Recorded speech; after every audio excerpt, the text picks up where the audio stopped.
Bienvenidos a un nuevo Top 5x2 aquí en la Dimensión Ordinaria. Y hoy vamos a montar, digámoslo así, lo que nosotros llamamos las franquicias que resucitaron. Pues así como en este mundo de cómics, videojuegos y películas hemos tenido franquicias que han fracasado y han desaparecido, hemos tenido otras que aunque se han llevado sus golpes han conseguido resucitar como el ave fénix, han surgido de entre sus propias cenizas. Incluyendo franquicias que ya de por sí han sido famosas de toda la vida, pero como todo tiene sus puntos negros y tiene sus fallitas, entonces han habido épocas donde, digámoslo así, lo que llamamos épocas de vacas flacas con esas franquicias, y hasta que no aparezca otra cosa que las reviva, mejor dicho, quedan ahí como quien dice en el limbo. Pero sí, gracias al cielo ha pasado. Entonces, este es nuestro top 5x2 de franquicias que resucitaron. ¿Quiere arrancar? Bueno, yo quiero arrancar con una que es un clásico en el mundo de los videojuegos, el padre de los shooters, Doom. Doom tuvo su buena época cuando recién salió el Doom 1 y el Doom 2 que funcionaban en DOS, y a partir de ahí todos sus derivados, pero sí, Doom sí tuvo dos juegos que en lo personal no me parecen malos, pero que como Doom, como lo que representa la saga Doom, dejan mucho que desear, que fueron el Doom 3 y el Doom Resurrection. Son buenos, pero se quedan cortos para hacer un... Durante mucho tiempo, aparte, después de esos dos juegos, no se volvió a saber nada de la franquicia. Salió un supuesto tráiler de un Doom 4 que sinceramente se veía horrible. Eso no parecía Doom, parecía un Call of Duty. Y hasta que en el 2016 la franquicia renació con el juego que salió en ese año, que se llamó Doom a secas. Todo el mundo lo conoce como Doom 2016. Y se confirmó la resurrección de esta franquicia con el Doom Eternal que salió hace ya algunos años. Y que absolutamente todo el mundo, desde streamers, VTubers y hasta los abuelos de todos los involucrados han terminado jugándolo. Es que por eso le digo Doom, o sea, tenemos de vuelta a Doom Guy en todo su esplendor, tenemos de vuelta esta franquicia que es prácticamente historia de los videojuegos, como ya dijimos en otros videos, es el padre de los shooters, entonces... Sí. No, y ni hablar de los memes y toda la cantidad de cosas que salieron de ahí. Bueno, un meme muy curioso fue porque cuando salió Doom Eternal, salió muy cerca del Animal Crossing, entonces la cantidad de memes que salieron a partir de ahí... Bueno, sí. Su franquicia también, el que usted tiene en su puesto 5 también. Sí. Interesante. Es interesante porque es que como tal es una franquicia que nunca ha sido mala, pues relativamente hablando. Solamente ha sacado tres videojuegos y una película. Pero el gran pero con esta franquicia es que resulta que si no es por Nintendo, esta franquicia mejor dicho, se hubiera muerto después de la primera entrega. Y estamos hablando de Bayonetta. Bueno, de hecho me recuerda una cosa muy curiosa con Bayonetta, porque es que, como usted dijo, Nintendo la salvó porque ni Sony ni Microsoft se interesaron en salvarla. ¿Cuál fue el precio a pagar? Que se volviera exclusiva de Nintendo. Sí, ese es el precio a pagar, desgraciadamente esa es la verdad. Y ahí es uno de los otros peritos. Entonces empecemos primero. Cuando Platinum Games lanzó la primera entrega de Bayonetta 1 la lanzó creo que para Xbox 360, si no recuerdo mal. Sí, 360 Play 3 en ese momento. No sé si esa primera entrega salió para alguna consola de Nintendo. No, creo que no. Creo que solo obviamente salió para PS3 y 360. Igual. Bueno, sí. En su día no, pero igual creo que con el Bayonetta 2 sacaron el pack. Sí, pero en su día no. Dejémoslo claro, el lanzamiento original. El caso es que con Bayonetta, cuando Platino la lanzó, obviamente Sega era el que ayudó a publicar Bayonetta, entonces Sega técnicamente lo tenía Bayonetta y pues obviamente les fue muy muy bien, pero precisamente por la temática que se maneja en Bayonetta, después del primer juego, nadie quería medírsela a la secuela. Platino necesitaba a alguien que le ayudara a publicar la secuela, porque ya estaba desarrollando la secuela. El problema es que quien tenía que poner el presupuesto y tenía que poner todo el apoyo era una empresa grande que los publicaba, porque Platinum, a pesar de ser un estudio muy bueno, siempre ha tenido el problema de que es un estudio relativamente pequeño. Entonces necesita siempre soporte de un tercero para poder publicar sus juegos. Nadie se le midió, irónicamente, después de que se lo vayan, no se le midió Microsoft, no se le midió Sony. No, mejor dicho, eso fue una locura. Sega lo que logró a hacer después fue, para mantener la saga viva, sacar Bayonetta 1 en PC. Hizo el port para PC, que es un port relativamente bueno. Y eventualmente la única que se le midió, aun contrario a lo que todo el mundo pensaría, Nintendo le dijo, no se preocupe, nosotros lo descubrimos. A cambio, tiene que ser exclusivo de nosotros. Entonces, bueno, oficialmente Bayonetta, aunque sigue siendo de Sega, como Nintendo es el que está poniendo la plata para sostener Bayonetta, Bayonetta es exclusiva de Nintendo. Solamente tenemos Bayonetta 1 en otras plataformas, pero del 2 para arriba es solo de Nintendo. Una cosa que de pronto le pudo haber perjudicado es que Bayonetta salió muy cerca de Dante's Inferno y de Darksiders 1, y entonces eso de pronto le pudo perjudicar, porque Dante's Inferno y Darksiders, digamos que son más, aunque eran franquicias nuevas igual que Bayonetta, llamaron más la atención por alguna razón en particular. Bueno, pudo haber sido eso, pero bueno, digámoslo así, el consenso en los sitios usuales donde yo investigo, todo se ha dicho, es que posiblemente haya sido más por la temática o por el fanservice de Bayonetta, por la forma como ella se maneja, que fue que decidieron echarse para atrás la Sony y Microsoft después. Bueno, sí, irónicamente fue Nintendo la que lo salvó. Para que vea. Bueno, o sea, como sea, aunque sea exclusivo de Nintendo, me alegra que la saga haya resucitado, que no se haya muerto, porque no nos digamos mentiras, es una franquicia muy buena. Y que va a seguir, porque de hecho Camilla, el director, el encargado de Bayonetta, ya dijo que va a haber un Bayonetta 4. ¿Cuándo? No se sabe, pero ya se sabe que va a haber Bayonetta 4, entonces tenemos Bayonetta para rato. Y dejando eso claro, ¿cuál es su puesto número 4? Hablando del 4 precisamente. Hablando del 4 precisamente, ese número me persigue. Estamos hablando de, más exactamente, otro de Sega, que se llama Sonic Frontiers. O más exactamente todo lo que tiene que ver con Sonic, porque es que la historia va para de mucho más atrás. Bueno, para nadie es un secreto que los últimos juegos de Sonic no han tanto así que pues, la gente decía que cómo era posible que Sega dejara morir una de sus franquicias más importantes, hasta que bueno, con Sonic Frontiers parece que la rescataron de la tumba. Sí, no, la historia de Sonic Frontiers es una absoluta locura. Primero, todo se ha dicho, el último juego clásico de Sonic que haya valido la pena completamente y que uno pueda decir que es un juegazo de Sonic es Sonic Adventure 2. O sea, desde el GameCube, desde la era del GameCube, partamos de ahí. Todo ese tiempo pasó antes de otro juego, bueno, de Sonic. Sí, todo ese tiempo. Porque después sacaron Sonic y los Anillos Secretos, sacaron Sonic Colors. Bueno, que Sonic Colors le fue relativamente bien, pero no alcanzó el éxito de las dos primeras sagas de Adventure. Y otra, Sonic R, Sonic Force, es mejor dicho. Sí, muchas cosas que han intentado hacer, inclusive tratando de ser un poquito retro, que si no recuerdo, no me acuerdo cómo es que hicieron el juego donde aparecía el Sonic clásico y el Sonic moderno. Bueno, pero nunca les funcionó completamente. Hasta que de repente Sega dijo, no, vamos a franquiciarnos y vamos a coger y hacer las películas de Sonic. Y con las películas de Sonic volvieron a la primera y la segunda volvieron, digámoslo así, a aumentar, digámoslo así, la emoción por la franquicia, ya el interés, ¿sí? Entonces aprovecharon e hicieron algo completamente diferente. No, nos vamos a arriesgar, y los de Sega decidieron crear un juego de Sonic completamente diferente a todo lo que habían hecho. Pues los de Sega siempre han sido así de arriesgados, pero esta vez fue una cosa que era un juego que ellos llaman disque de campo abierto, pero eso es básicamente otro juego de mundo abierto. Y cuando estaban mostrando los trailers o los pedazos del juego, cuando todavía lo estaban desarrollando, todo el mundo decía, esto aquí no tiene ninguna gracia, esto es una absoluta bobada, ¿sí? Va a ser otro juego de Sonic. Todo el mundo está diciendo que va a ser otro juego de Sonic ahí de esos de los demás, ¿sí? Con quien dice otro, no es Adventure, pues por decirlo de alguna manera. Hicieron el lanzamiento oficial y la cantidad de gente que se quedó callada fue espectacular. Literalmente todo el mundo quedó sorprendido con lo bien hecho, con lo espectacular, con lo bacano, con la jugabilidad, con los gráficos, con la historia de Sonic Frontiers. Y en estos momentos Sonic Frontiers yo creo que ya está siendo otro clásico. Mucha gente estaba preocupada, es que por el sistema de combate que no les convencía, y pues parece que todo era infundado porque el juego salió bien. No, salió requete bien. En esos momentos no he escuchado, digámoslo así, un review que diga cosas malas de Sonic Frontiers. Es un absoluto éxito ese juego. Por ahí están diciendo, no digo nada porque obviamente no tengo la evidencia para demostrarlo, que en el desarrollo de Sonic Frontiers estuvo personal del equipo de Fantasy Star involucrado. Entonces, hasta ahí digo. ¿Cuál es su puesto número 4 más bien?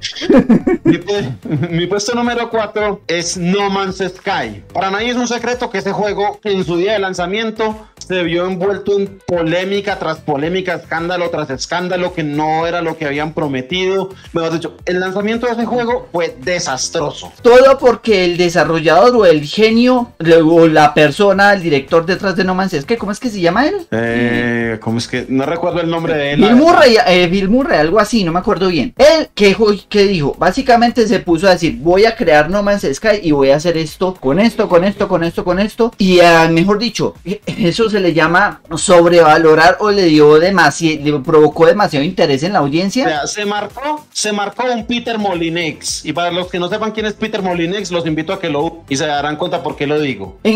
Mejor dicho, se le fue la mano hablando. Y como se le fue la mano hablando, a la hora de sacar el juego, todo el mundo quedó decepcionado. Esperaba algo súper espectacular y no encontró nada de eso. Bueno, ¿cuál fue el asunto? Que el equipo Hello Games a la vez callados, comenzaron a trabajar en el juego, a mejorarlo, a sacar los parches correspondientes, a meter el contenido, tanto así que hoy día No Man's Sky no tiene nada que ver con ese lanzamiento tan desastroso que tuvo en su día. Tanto es así que ahora el juego sí vale la pena, ahora el juego sí funciona, ahora está completo, tanto es así le siguen metiendo contenido y hombre, es uno de los, este sí fue uno de los que verdaderamente resucitó entre las cenizas, porque uno compara el No Man's Sky cuando salió y cómo está ahora, son dos juegos completamente distintos. De hecho, para estas horas lo consideran uno de los juegos espaciales, si no el juego espacial por excelencia, el juego de ciencia ficción por excelencia, así de bueno determinado, teniendo en cuenta toda la trama que hay detrás de No Man's Sky, no solo de su desarrollo, sino como tal de su lore, de su canon interno como tal dentro del juego. Entonces es una absoluta locura lo que uno es capaz de hacer con No Man's Sky. Mis felicitaciones para los de Hello Games. Bueno, seguimos con el puesto número 3, por favor, arranque usted. Bueno, el que yo tengo es otro caso similar al No Man's Sky, Fallout 76. El juego salió mal, decepcionó absolutamente a todos los fanáticos de Fallout, todos los que les gusta esa franquicia. Y Bethesda al principio se resistió, las cosas como son, pero al ver que la cosa no funcionaba, pues ¿qué decidieron hacer? Poner manos a la obra, arreglar el juego, y ahora sí, los fans de Fallout, ahora sí están contentos con el Fallout 76. Ahora sí es el Fallout que le prometieron a la gente cuando anunciaron esta nueva entrega de la saga Fallout. Tanto es así que logró volver a traer a la gente que se había ido. O sea, Fallout 76 en este momento es uno de los mejores juegos como servicio, porque el Fallout 76 juego como servicio, aunque no es free to play, que hay. O sea, ahora sí vale la pena jugar el Fallout 76. Ahora sí cumple con todo lo que prometieron. Ahora sí es un Fallout. Gracias a Dios. Mi puesto número 3 es más generalizado, aunque irónicamente lo que lo tiene vivo y lo que mantuvo el interés de esa franquicia han sido los juegos, o más específicamente un juego. Y estoy hablando de la saga, de toda la franquicia en general, de Viaje a las Estrellas, Star Trek. Los que son boomers como nosotros, o como yo no sé, no les sabría decir. Conocemos la serie desde la era de finales de los 70, principios de los 80, con el Capitán Kirk y el señor Spock. Después llegó la era de la nueva generación, después llegó DS9, después llegó Voyager, después obviamente entre esos hubo unas películas, hablo de las películas pues digamos así de la nueva generación y todo esto, pero en algún momento después llegó J.J. Abrams y decidió sacar una película de una línea temporal alternativa para poder supuestamente reiniciar Star Trek, para poder darle como continuidad, porque bueno, ya hasta cierto punto lo logró. Hasta cierto punto lo logró, porque para el año más o menos 2009, todo el mundo sabía que había Star Trek y había todavía uno que otro jueguito de Star Trek. Pero literalmente era como si usted estuviera, o sea, no había nada nuevo como tal de Star Trek hasta que llegó J.J. Abrams. Todo se ha dicho, ¿sí? Sí. Y hasta cierto punto lo revivió, pero las películas del universo Kelvin o de la línea temporal Kelvin no eran exactamente lo que la gente esperaba. Primero, olvidémonos del meme de Lens Flare, que eso es otro cuento, otro costal, que ese fue el meme más famoso de Star de las películas de Star Trek de J.J. Abrams. Pero sinceramente toda la cantidad de cosas que le cambiaron, que no respetaban, que eran completamente diferentes al canon establecido y que lo dejaron, digámoslo así, bien un chispero. Entonces todo el mundo estaba, uno no sabía si confundido o emberracado, uno no sabía qué decir. Irónicamente es gracias a esas películas que hubo un juego que logró sostener la franquicia hasta que llegaran las nuevas series, y ese juego es Star Trek Online, que está basado en los eventos antes de la primera película del 2009, de la película de J.J. Abrams. Entonces todo lo que ha sucedido en Star Trek Online, lo que llamamos el universo Prime o la línea temporal Prime primaria, ha sido lo que ha sostenido la franquicia hasta este momento, y les ha ido tan bien que muchas de las series nuevas, empezando con Star Trek Discovery y después Star Trek Picard y después Star Trek Prodigy, etcétera, etcétera, han no solamente tenido, ¿cómo decirlo yo?, referencias dentro de Star Trek Online, sino que mucho material que se originó en Star Trek Online ha pasado a ser canonizado dentro de las últimas series de Star Trek. Entonces eso y eso se ha visto mucho, sobre todo en Picard. En Picard sobre todo. Entonces, después, mientras Star Trek Online estaba medio sosteniendo la franquicia para mantener el interés, porque la franquicia estaba medio muerta después de las películas de J.J. Abrams, llegó Star Trek Discovery, que al principio nadie le gustó. Se tomó como 3 temporadas para, digámoslo así, establecerse. Ya la cuarta temporada es mucho más pasable. Llegó Star Trek Picard, que la primera temporada fue muy más o menos, mis respetos por Sir Patrick Stewart, pero lo que le tocó muy feo. La segunda temporada estuvo mucho mejor, y la tercera temporada, que es la temporada final, en donde mostraron solamente en el tráiler la canonización de varias naves de Star Trek Online en la segunda y en la tercera temporada. Y obviamente, digámoslo así, va a ser lo que llamamos la temporada final, el despido ya del final del buen final de la nueva generación, porque va a estar el regreso de todos los personajes de casi todos los personajes de nueva generación, y todo el mundo en esos momentos, los que están interesados, están, mejor dicho, ahí, con los ojos puestos en la mira Star Trek, a ver cómo le va a ir después de esto, porque cuántas series en esos momentos hay de Star Trek que es la primera vez que sucede. En la época antigua estaba o solo la de Kirk, o después Nueva Generación, o solo de DC9, y era solamente una serie como a la vez. Y después de las películas de J.J. Abrams, de repente apareció Star Trek Discovery, después de Star Trek Discovery siguió Picard, después siguió Star Trek Prodigy, después Strange New Worlds, que es una precuela, y es como si tuviéramos como 2 o 3 series para mirar a la vez. Entonces estamos llenos de series de Star Trek en esos momentos, que es la primera vez que pasa, y a pesar de las críticas de Discovery y lo que han sucedido con otras series, el resto de la serie es un absoluto éxito, y Star Trek está más vivo que nunca. Entonces es una absoluta locura. Tenemos básicamente Viaje a las Estrellas para rato. Ya pasando ya al número 2. ¿Arranca usted o arranco yo? ¿Cómo quiere? Hablando de tener cosas para rato, su puesto número 2. Mi puesto número 2, entonces arranco yo. Estamos hablando de una franquicia de Nintendo que ha tenido cantidad de lanzamientos de toda la vida, y voy a mencionarle de una buena vez. Se está hablando de Legend of Zelda, la leyenda de Zelda. Entonces ustedes me van a decir, no, pero ¿por qué si supuestamente la leyenda de Zelda ha tenido éxito todo el tiempo? Falso. Siempre han habido ciertos jueguitos de Zelda que no han alcanzado el éxito esperado, pero en estos momentos, digámoslo así, después de ciertas épocas y cambios de plataforma que ha tenido Nintendo con sus experimentos, hay ciertos juegos de la leyenda de Zelda que son como olvidables. Entonces en ese sentido se ha caído un poquito la fama de Zelda hasta la última entrega. Entonces lo que ha pasado es lo siguiente: la última, digámoslo así, súper exitosa saga o la historia de la leyenda de Zelda es obviamente la última que sacaron, Breath of the Wild, que ya confirmaron la secuela que se llama Tears of the Kingdom, si no recuerdo mal. Pero antes de eso, la última, digámoslo así, juego súper exitoso de la leyenda de Zelda ha sido Skyward Sword, que era en el 2011, ¿sí? Y entre esas dos...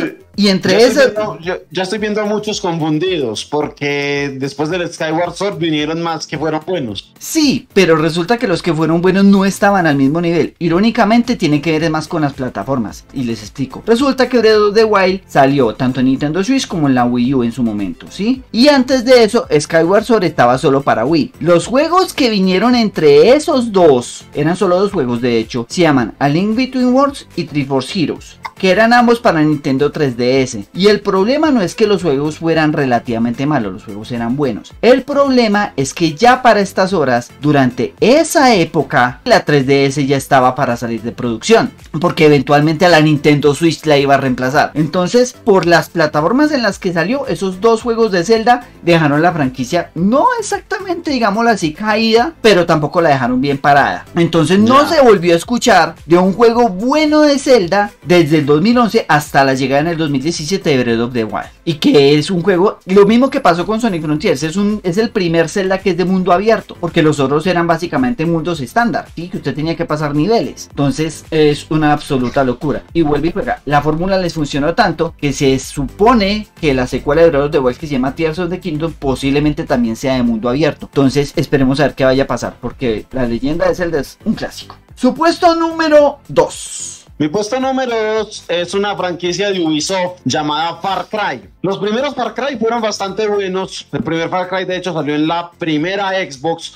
Y a partir de ahí, pues el Far Cry 2, Far Cry 3 de la 360 funcionaron bastante bien. Tanto es así que uno de los mejores villanos que hay en el mundo de los videojuegos, Bass, el de Far Cry 3, que todo el mundo está encantado con él. Bueno, después del 3 vino uno que se llamaba Blood Dragon, que era como una expansión que básicamente era parodiándose las películas futuristas de los años 80, muy bueno por cierto. Luego tuvimos el Far Cry 4, no estuvo al nivel del 3, las cosas como son, seguía siendo un buen juego, pero a partir de aquí fue que la cosa comenzó de para abajo. Después vino Far Cry Primal, que fue una apuesta arriesgada como ambientar un juego en la época prehistórica. Tuvo más o menos aceptación. El juego no es ninguna maravilla, pero tampoco es una basura, pero seguía estando de para abajo. Far Cry 3 estaba arriba, Far Cry 4 bajó un escalón, Far Cry Primal bajó otro escalón. Luego vino Far Cry 5, que fue mejor que el Primal, pero seguía sin subir. Y cuando tocaron fondo, yo diría que fue con el New Dawn. O sea, Far Cry New Dawn dejó la franquicia por el piso. Porque es que, o sea, ese juego, o sea, es un insulto que se llame Far Cry. Y ahora ya, con el Far Cry 6, Ubisoft agarró la saga y la sacó del basurero en el que la habían puesto con el New Dawn. Far Cry 6, de verdad que la hicieron derecha con ese juego. Bueno, el doblaje, jugabilidad, absolutamente todo. Muy bien lo que hicieron con el Far Cry 6. Me aclara esto porque de pronto me puedo equivocar. Far Cry 6 es el que tiene como villano Giancarlo Esposito, ¿cierto? Sí. Ah, bueno, no, eso ya lo explica todo, ya. Con eso me dejó claro. De hecho, o sea, y aquí se me va a tirar, y aquí se ve medio fandom de explicar, pero, o sea, así yo lo veo. Antón Castillo, que es el malo de Far Cry 6, superó con creces a Bass. Lo superó. O sea, para mí, el mejor villano que tiene en este momento la saga Far Cry, que siempre se ha caracterizado por tener villanos memorables, es Antón Castillo. No, es que le ganó a Bass, le ganó a esas dos esperpentos del New Dawn, a todos les ganó. Nada, Antón Castillo, de verdad que Giancarlo Esposito se lució con ese papel. Y Ubisoft se lució con ese juego. Muy bien hecho que está. Respetos. Bueno, vamos entonces a pasar a las menciones especiales antes de decir los número 1. Porque hay un par de cositas con las menciones especiales que uno no sabe qué decir, por eso los colocamos ahí. Y no, mejor dicho, al gran, no le demos más vueltas al asunto. Mi mención especial es Tomb Raider. ¿Por qué Tomb Raider? Hay una cosa, los primeros Tomb Raider estaban saliendo bien. ¿Cuál fue el asunto? Que digamos que se dedicaron más al fanservice que al juego como tal, que a la historia como tal. Tanto es así que literalmente el aspecto de Lara Croft estaba matando la saga. Y tenía... lastimosamente es así. Y no, lastimosamente es así. Se había pasado todo lo que era la historia de Tomb Raider, había pasado plano simplemente por el aspecto. Que yo no tengo nada en contra del aspecto de la antigua Lara Croft, pero hombre, tampoco para que lo pongan por encima de la historia del videojuego. Sí. Eso se solucionó. Y además, no nos digamos mentiras. La Lara Croft de los primeros Tomb Raider era la Mary. Y en parte eso también estaba acabando con la franquicia. Sí. Entonces, mucha gente critica el cambio que sufrió Lara Croft y que sufrió la entrega en el 2013 que salió el Tomb Raider Reboot, por llamarlo de alguna manera. Por mucho que duela decir, por mucho que les duela mucho, era un cambio necesario. Había que cambiar a Lara Croft, había que cambiar el planteamiento del juego porque ya se notaba un desgaste en la franquicia. Entonces era un cambio necesario. Lo que me gustó de este nuevo Tomb Raider, de esta nueva trilogía, que es el de 2013, el Rise y el Shadow, hombre, ya nos muestran a una Lara Croft más humana, una Lara que se equivoca, que comete errores, que aprende de esos errores, que no es invencible, y precisamente eso es lo que gusta de esta nueva trilogía de Tomb Raider. Supuestamente va a salir otro, a saber cómo sale, pero estos tres que salieron a partir de 2013 funcionó muy bien, el cambio le vino muy bien a la saga, la resucitó, que no nos digamos mentiras, la saga estaba muerta y con esto lograron sacarla del basurero, pero de momento estos tres dejaron en muy buena posición a la saga. Excelente. Bueno, mi mención especial va, y esta es una crítica que yo voy a hacer muy fuerte, y me disculparán los fanáticos de Valve por esto. Estoy hablando de la saga de Half-Life. ¿Y por qué menciono que es una crítica muy fuerte? Porque si ustedes se fijan, la gran mayoría de los juegos de Valve, casi todos los juegos de Valve, son desarrollados dentro del universo de Half-Life. ¿Cuál es el pero? Que Valve tiene el muy mal hábito de dejar la historia, la trama, el lore incompleto. Todo el mundo esperaba, después de Half-Life 1 y Half-Life 2, que eventualmente saliera Half-Life 3, hasta que, mejor dicho, nunca salió. Y literalmente todo el mundo quedó esperando a ver qué le pasaba al pobre Gordon Freeman. Si no, bueno, parece, pero es que eso es un mal endémico de Valve, porque Left 4 Dead lo mismo. Está la hora que seguimos esperando el 3. Exacto, ellos como que tienen el muy mal hábito de no darle mate a sus franquicias como debe ser, ¿sí? O solo saben contar 1, 2, porque de ahí no pasan. Bueno, pero para sacar, digámoslo así, puros spin-offs o cualquier cosita, cuando sacan al fin el juego, ahí sí son buenos. Por ejemplo, el caso de Portal 1 y Portal 2, que son dentro del mismo universo de Half-Life, pero Ave María, son unos exitazos de juegos, pero no son, digámoslo así, lo que uno esperaría. Entonces todo el mundo literalmente se quedó esperando toda la vida por la continuación de Half-Life, ¿sí? Hasta que de repente un día de golpe, en algún momento, apareció es que Half-Life Alyx, que si no recuerdo mal, es una aventura absolutamente espectacular, de lo más realista que hay. Y creo que pasa durante los eventos de Half-Life 2. Creo que es VR. Y ese es el otro pero. Los dos peros que tiene Half-Life Alyx son estos, que a pesar de haber, digámoslo así, generado nuevo interés en la franquicia y hasta cierto punto, entre comillas, la revivió, vuelve y juega, Valve no ha corregido sus errores, porque después de Alyx no ha pasado nada más, ¿sí? Half-Life Alyx se desarrolla dentro de la trama de Half-Life 2, y para colmo de males, Half-Life Alyx, si usted la quiere disfrutar, obligatoriamente es en realidad virtual. Es decir, que usted tiene que tener un casco de realidad virtual y un equipo que le soporte realidad virtual, que es un equipo muy pesado, porque usted hacer cualquier cosa en realidad virtual, usted necesita una muy buena máquina. Entonces, ¿cuál es el detalle? Los que lo han jugado dicen que es un juegazo y que es espectacular, está muy bien hecho. Cuando Valve se pone las pilas, lo hace todo bien, pero hasta ahí. El problema es que se las ponga. Exacto. Entonces, ¿cuál es el chiste con Half-Life Alyx? Si usted quiere disfrutar Half-Life Alyx y al menos tener una idea de lo que está pasando con todo el universo de Half-Life, usted tiene que básicamente depender de unas barracas gafas de VR en el caso de Half-Life Alyx, o solamente depender de los juegos viejos, y hasta ahí, y no han vuelto a hacer absolutamente nada más. Entonces Valve tiene ahí usted una mina de oro. El problema es que usted está demasiado concentrado en la otra mina de oro que se llama Steam, y está dejando las otras franquicias tiradas. Entonces me disculpas y me perdonas, pero pilas. Ahora sí, ya para darle ya mate a esto, nuestras posiciones número 1 de este top 5x2 de franquicias que resucitaron. Comience usted. Bueno, esta ya la hemos mencionado, esta la hemos mencionado bastante, tanto así que ya nos estamos volviendo canzones. Cyberpunk 2077. O sea, el juego no nos vamos a engañar. El juego salió roto, muy bueno, pero roto. Sí. Yo no voy a ser tan cínico como otros por ahí que niegan la mayor. El juego salió roto, pero al igual que Hello Games con No Man's Sky, CD Projekt se puso a arreglar los problemas del juego. Tanto es así que a día de hoy, Cyberpunk 2077 es todo lo que prometieron y más. Para que vea. Y bueno, otra cosa que resucitó el juego, no nos vamos a engañar, es la serie. Eso también ayudó a que el juego. Sí, eso también ayudó a que el juego resucitara. Tanto así que meten contenido de la serie dentro del juego. Y de hecho, si no es por la serie, no hubiera vendido más el juego, porque la gente, que lo mencionamos en un video pasado, la gente decidió volver a comprar el juego, o nuevas personas, porque después de ver la serie quisieron ponerse en plan venganza para matar a Alan Smash. Sí. Bueno, ese es el meme. Ese es el meme, sí. Ese es el meme, que no me sorprendería que fuera verdad. El asunto es que gracias a todos estos factores, a que puso a trabajar en corregir el juego, en que salió la serie, y que lo hicieron bastante bien en ambos casos, pues Cyberpunk, como dije, es todo lo que prometieron en su día y hasta más. De verdad, o sea, Cyberpunk 2077 se ha convertido básicamente en un juego de culto, con todo lo que le ha pasado, pero de verdad que ahora sí vale la pena darle la oportunidad al juego. Este juego ahora sí, o sea, vale la pena. No, queda demostrado que el único problema que Cyberpunk 2077 tenía en su momento de lanzamiento fue que no les dieron el tiempo a los desarrolladores para hacer lo que necesitaban, porque si el juego hubiese salido después, les aseguro que no habría pasado nada. Y paréntesis aquí, hay mucho hipócrita por ahí, porque juegos que han salido peor que el Cyberpunk y no han dicho nada. Y además, no quiero ser mal pensado, no quiero ser conspiranoico. Conspiranoico.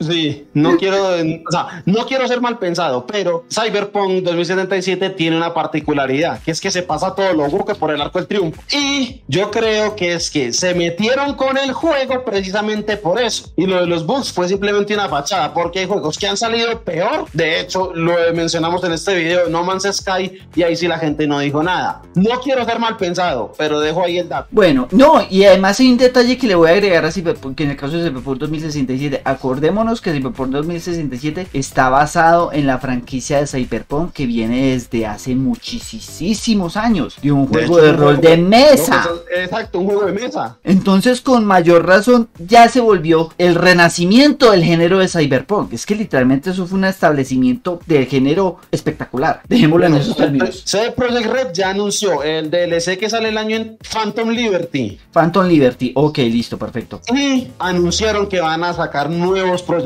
con la saga de Cyberpunk. O sea que vamos a tener Cyberpunk a rato. Sí, definitivamente. Y démosle mate con mi número 1, que este sí tiene más historia que decir historias, mejor dicho. Vamos a voló alto.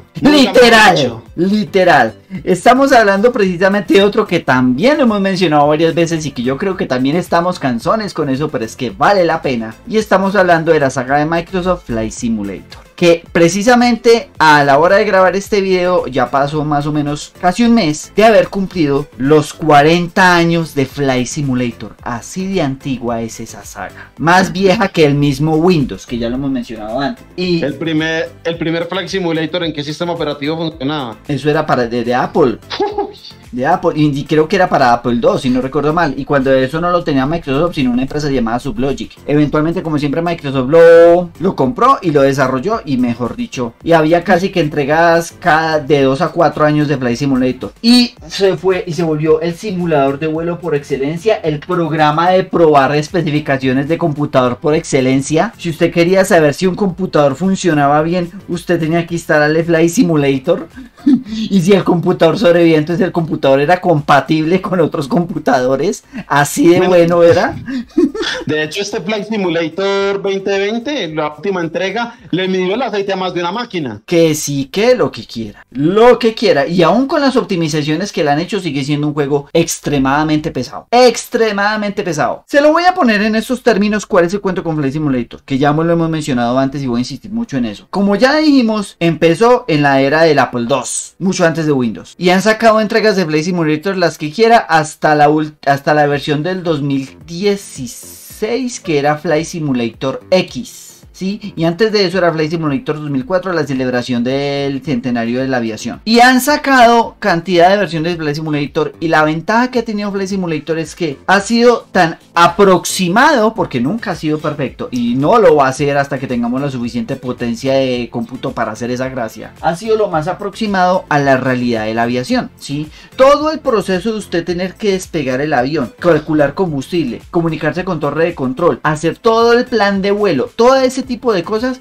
eso solo lo ha hecho bien la saga de Flight Simulator. ¿Que ha habido competencia? Sí, la ha habido, pero digámoslo así, que no se puede negar todo lo que se ha desarrollado de Flight Simulator desde hace ya 40 años, desde que empezaron con los gráficos chichipatos hasta toda la cantidad de cosas que hace hoy en día. Tanto así que Microsoft, con esta última versión, ya no llama Flight Simulator un juego, sino que lo llama una plataforma, y les doy la razón, la cantidad de cosas que hace es una demencia. Y ahorita, como ya les estaba diciendo, Flight Simulator llegó la última, la que que llegó FSX, como lo abreviamos nosotros los fanáticos, y tuvimos FSX por un rato, pero el problema de FSX era que era un juego de 32 bits y ya estamos en la transición a 64 bits. Entonces no había, digámoslo así, después de eso, un simulador de vuelo que valiera la pena, un simulador de vuelo actualizado, y obviamente la competencia aprovechó. Y mientras tanto, digámoslo así, nos tuvimos que conformar con X-Plane o con la versión paga, o con la versión, digámoslo así, que no es juego de Lockheed Martin, que se llama Pripertidi, que no es más que otra versión de Flight Simulator licenciada para Lockheed Martin. Pero como tal, la saga como tal, podría decirse que se murió en esa época. 2018, 2014, ya ni me acuerdo, lo siento, estoy aquí un pendejado.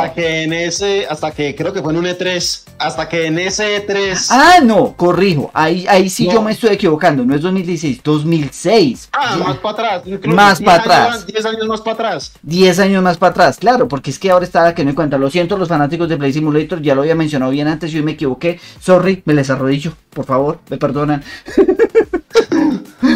Sí, al último FSX fue hasta 2006. Después de eso, básicamente tuvieron que pasar 14 años para que hubiera un anuncio de un simulador de vuelo nuevo. Y eso sucedió precisamente en un E3, en el E3 del 2019, justo cuando estábamos en plena época empezando pandemia, y que cogió absolutamente todo el mundo de sorpresa. Nadie se esperaba un simulador de vuelo nuevo. Nadie. Mucha gente, o sea, cuando lo anunciaron en ese E3, mucha gente pensó que era un Forza, porque como Forza tiene escenas, tiene cinemáticas donde se compite contra aviones o donde el carro salta desde... Exacto.